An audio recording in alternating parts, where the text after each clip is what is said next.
Hello दोस्तों। Constitutional amendment act के 3 part खत्म करने के बाद ये चौथा और आखिरी पार्ट है कॉन्स्टिट्यूशनल अमेंडमेंट एक्ट्स का। 89th constitutional amendment act 2003।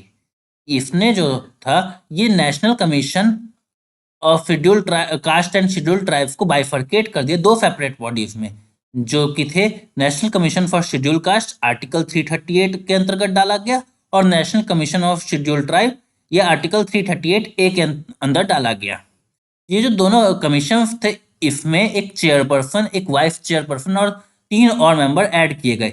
ये जो थे ये अपॉइंट किए जाते थे प्रेसिडेंट द्वारा।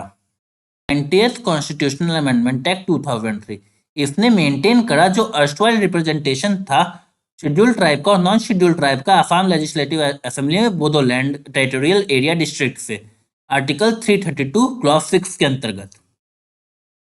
91st कॉन्स्टिट्यूशनल अमेंडमेंट एक्ट 2003 इससे जो टोटल मिनिस्टर की संख्या थी प्राइम मिनिस्टर को जोड़ के सेंट्रल काउंसिल में मिनिस्टर के वो 15% से एक्सीड नहीं होनी चाहिए थी लोकसभा के आर्टिकल 75 क्लॉज 1A के अंतर्गत। और जो टोटल नंबर ऑफ मिनिस्टर था इंक्लूडिंग द चीफ मिनिस्टर और काउंसिल ऑफ मिनिस्टर्स में स्टेट के वो भी 15% से ऊपर नहीं होनी चाहिए थी टोटल स्ट्रेंथ के स्टेट के। जो नंबर ऑफ मिनिस्टर्स थे चीफ मिनिस्टर को जोड़ के किसी स्टेट में वो 12 से कम नहीं होने चाहिए थे आर्टिकल 164 क्लॉज 1A के अंतर्गत। ये 10th शेड्यूल का जो एंटी डिफेक्शन लॉ था उससे एग्जेम्पशन जो मिल जाता था डिस्क्वालिफिकेशन का स्प्लिट में 1/3 मेंबर्स के लेजिस्लेटिव पार्टी के उसको डिलीट कर दिया गया और उसने ये कहा कि जो डिफेक्टर्स है उनको और प्रोटेक्शन नहीं दिया जाएगा स्प्लिट्स के ग्राउंड पे।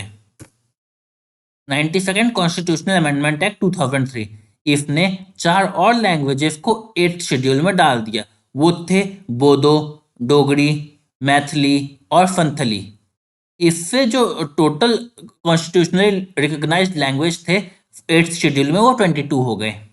93rd कॉन्स्टिट्यूशनल अमेंडमेंट एक्ट 2005 इसने स्टेट को एम्पावर किया कि वो स्पेशल प्रोविजंस बना सके सोशली और एडुकेशनली बैकवर्ड क्लासेस के लिए और शेड्यूल कास्ट और शेड्यूल ट्राइब्स के लिए एडुकेशनल इंस्टीट्यूशंस में इंक्लूडिंग प्राइवेट एडुकेशनल इंस्टीट्यूशंस जो कि एडेड थे या अनएडेड थे स्टेट्स द्वारा एक्सेप्ट वो माइनॉरिटी एजुकेशनल इंस्टीट्यूशन में क्लॉज 5 के अंतर्गत आर्टिकल 15 के।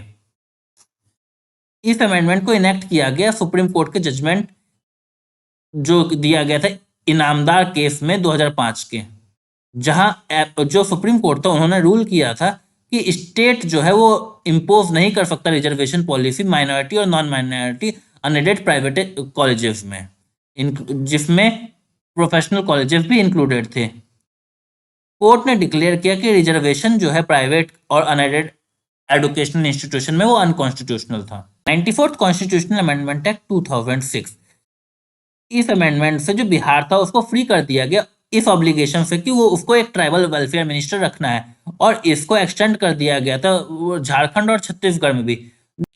ये जो प्रोविजन था ये केवल 2 न्यूली फॉर्म स्टेट में था और मध्य प्रदेश और उड़ीसा में, जहां ये पहले से ही फोर्स में था आर्टिकल 164 क्लॉज 1 के अंतर्गत। 95th कॉन्स्टिट्यूशनल अमेंडमेंट एक्ट 2009 इसने जो रिजर्वेशन था एससी और एसटी का और स्पेशल रिप्रेजेंटेशन जो था एंग्लो इंडियन का लोकसभा में और स्टेट लेजिस्लेटिव असेंबली में उसको आगे और 10 साल के लिए एक्सटेंड कर दिया गया, मतलब 2020 तक आर्टिकल 334 के अंतर्गत। 96th कॉन्स्टिट्यूशनल अमेंडमेंट एक्ट इसने उड़िया को उड़िया बना दिया और जो उड़िया लैंग्वेज था उसको 8th शेड्यूल में उड़िया प्रोनाउंस किया जाने लगा। 97th कॉन्स्टिट्यूशनल अमेंडमेंट एक्ट 2011 इसने कोऑपरेटिव सोसाइटीज को एक कॉन्स्टिट्यूशनल स्टेटस दे दिया और प्रोटेक्शन प्रोवाइड किया। इस कंटेक्स्ट में 3 चेंजेस बनाए गए कॉन्स्टिट्यूशन में। इसमें एक कोऑपरेटिव बनाने का राइट दिया गया फंडामेंटल राइट के अंतर्गत आर्टिकल 19 के, और एक नया directive principle of state policy भी ऐड किया गया promotion of cooperative societies article 43B के अंतर्गत। और इसने पार्ट 9B में भी एक नया एडिशन किया जिसने कॉन्स्टिट्यूशन के जिसने ये इंटाइटल किया कि कोऑपरेटिव सोसाइटीज बनेगी आर्टिकल 243ZH से आर्टिकल 243ZT के अंतर्गत। 98th कॉन्स्टिट्यूशनल अमेंडमेंट एक्ट 2013, इसने गवर्नर ऑफ कर्नाटका को एम्पावर किया कि वो स्टेप ले सके हैदराबाद कर्नाटक रीजन के डेवलपमेंट के लिए। 99th कॉन्स्टिट्यूशनल अमेंडमेंट एक्ट 2014, इसने प्रोवाइड किया नेशनल जुडिशियल कमीशन बनाने के लिए। 100th कॉन्स्टिट्यूशनल अमेंडमेंट एक्ट 2015, इससे लैंड बाउंड्री एग्रीमेंट किया गया इंडिया और बांग्लादेश के बीच में। 101 कॉन्स्टिट्यूशनल अमेंडमेंट एक्ट 2016, ये जीएसटी लाने के लिए इनेक्ट किया गया था 2016 में 8 सितंबर को। इसके लिए आर्टिकल 246A, 269A और 279A ऐड किए गए थे कॉन्स्टिट्यूशन में, और इससे 7 शेड्यूल में भी चेंज किया गया कॉन्स्टिट्यूशन के। इससे यूनियन लिस्ट के एंट्री 84 को भी अमेंड किया गया, और जो एंट्री 92 था उसको डिलीट कर दिया गया। अब उनको जीएसटी के अंदर ले आए गए, और एंट्री 92C को जो है वो डिलीट कर दिया गया यूनियन लिस्ट से, और स्टेट लिस्ट के एंट्री 52 को भी डिलीट कर दिया गया।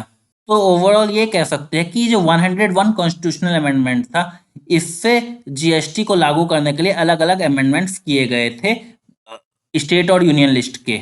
102nd कॉन्स्टिट्यूशनल अमेंडमेंट एक्ट 2018, इससे कॉन्स्टिट्यूशनल स्टेटस प्रोवाइड किया गया था national commission for backward classes को। इसने आर्टिकल 338 बी को इंसर्ट करवाया, जो कॉन्स्टिट्यूशन में जो बताता था कि एमसीबीसी के मैंडेट्स, उसके कंपोजिशन, फंक्शन और वेरियस ऑफर्स के बारे में। और एक नया आर्टिकल 342A ऐड किया गया, जो एम्पावर करता था प्रेसिडेंट को कि वो नोटिफाई करे सोशली और एडुकेशनली बैकवर्ड क्लासेस को स्टेट और यूनियन टेरिटरी के। 103rd कॉन्स्टिट्यूशनल अमेंडमेंट एक्ट 2019, इसने 2 फंडामेंटल राइट्स को चेंज कर दिया गया आर्टिकल 15 और 16 के। इसने इकोनॉमिकली वीकर सेक्शन को ऐड किया गया सोसाइटी में। 10% गवर्नमेंट जॉब्स में और कॉलेज सीट्स में रिजर्वेशन दिया गया ईडब्ल्यूएस को, हाई इनकम ब्रैकेट के बाहर जो लोग थे उनको। इसने ये कहा कि ये बिल जो ड्राफ्ट किया गया वो आर्टिकल 46 को पूरा करने के लिए किया गया, जो directive principle of state policy के अंतर्गत दिया गया कि गवर्नमेंट जो है वो प्रोटेक्ट करे एजुकेशनल और इकोनॉमिक इंटरेस्ट को वीकर सेक्शन ऑफ सोसाइटी के। 104th कॉन्स्टिट्यूशनल अमेंडमेंट एक्ट 2019, इससे इंडियन कॉन्स्टिट्यूशन में एससी और एसटी के रिप्रेजेंटेशन को लोकसभा में ऐड कर दिया गया, और स्टेट लेजिस्लेटिव असेंबली में 10 और साल के लिए। मतलब ये रिजर्वेशन को 80 साल तक के लिए कर दिया गया, 25 जनवरी 2030 तक के लिए।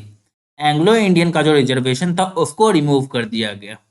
105th कॉन्स्टिट्यूशनल अमेंडमेंट एक्ट 2001, इसने रिस्टोर किया गया पावर स्टेट गवर्नमेंट्स का कि वो आइडेंटिफाई कर सके और स्पेसिफाई कर सके सोशली और इकोनॉमिकली बैकवर्ड क्लासेस को अपने स्टेट के अंदर। तो दोस्तों, ये थे अभी तक के सारे constitutional amendment acts Indian constitution के अंदर। आपको ये वीडियो कैसे लगे कृपया कमेंट और लाइक जरूर करें, और विधिकपीडिया को फॉलो करना ना भूलें। विधिकपीडिया को देखने के लिए धन्यवाद।